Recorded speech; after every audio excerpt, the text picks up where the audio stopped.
Hi everyone, this is Mr. J. In this video, I'm gonna share about my experience on why you should be leveling up first in the game. So on the first day in the game, you already noticed that you lack all the resources, water, power, food and bottle caps. So that's why I don't actually encourage you guys to level up your battle team when you have the materials. What you're gonna do is you have to put all the resources you have into leveling up your production character first. So this is what I would have done. So every time when I level up my main control center, I will use my power to level up my shooting gallery. By this, it will allow me to level up my passive skill for another 5 level. So this is where you should spend your water. This is my passive skill. It increased the production of bottle caps. So this is why we should level them up first. And secondly, I would build more resource room if I could. So every level on the main control center will allow you to build one extra resource room until you have 6 of them. So currently I have all 6, so I'm maxed out. And you have to put the right guy with the right production skill into the room. It will help you increase the productivity and also the pet. If you accidentally put the wrong guy in it, it will occur right over here. Then you know that you actually put the wrong guy. So I'm gonna show you guys.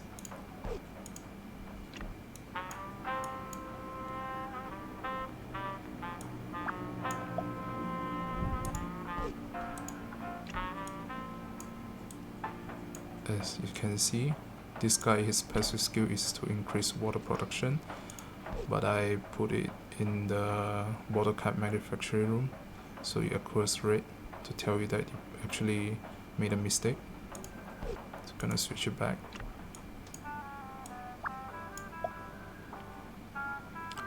So the next thing you have to do is you have to use the material you get to level up the gear, not the equipment, the gear, to increase the productivity.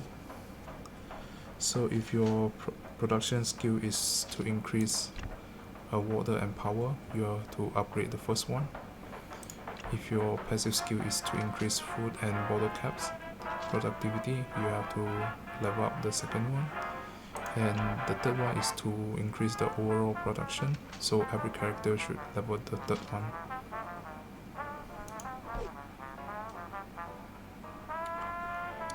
So that's what I'm gonna do, and I'm gonna share some tips on how to get a little extra resource at the beginning of the game.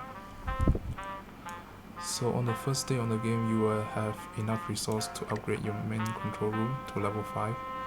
You have to do that ASAP because at level 5 it unlocks the radar room. As you can see, you could send up team to the wilderness to scavenge resources, and that's a lot. This is what I get from 1 hour and 20 minutes. I got around 20,000 worth of food. And the radar room also allow you to rob other people's team. As you can see, if you won the battle, you'll get around 3,000. But if you leave it here for a little while, this number actually go up. So if you have a patient enough, you actually get more loot. But there is also a risk.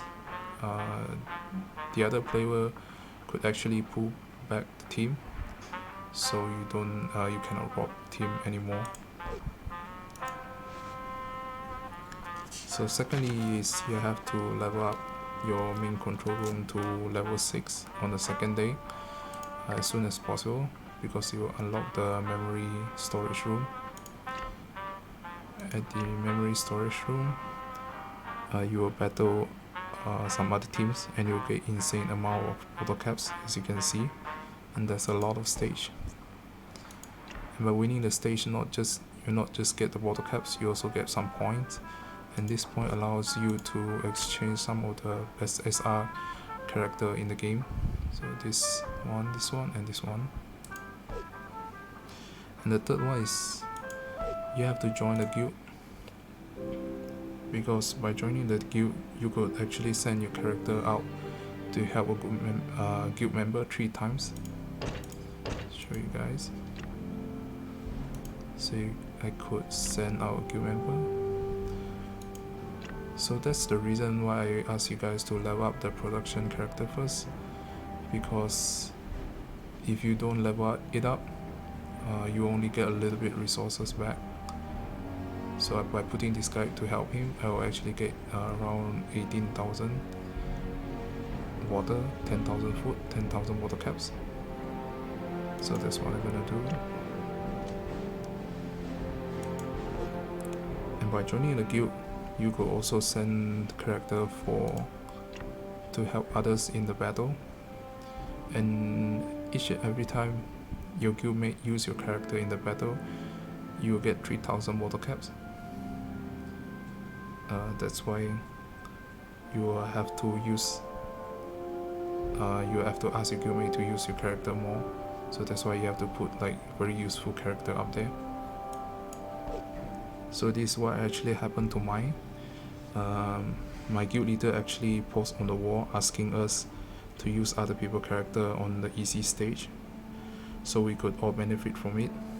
I think it's a very good idea, because there's the max capacity for the guild is 30%.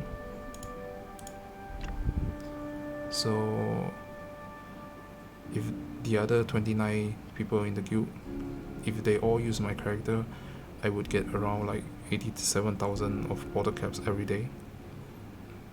So that's a very good profit. And the last thing you can do is to visit your friend's vault. I actually done this in the morning, so I couldn't show you guys, but by visiting them, you can visit them 4 times a day. Actually you can visit them unlimited, but you will only get resource for 4 times. So like some of the room will actually have resources, so you just click on them and you'll get some. So that's all for this video. Thanks for watching. So on the next video I'll be talking about how you can get a lot of materials with a little bit of stamina. So I will see you guys on the next video. Thank you.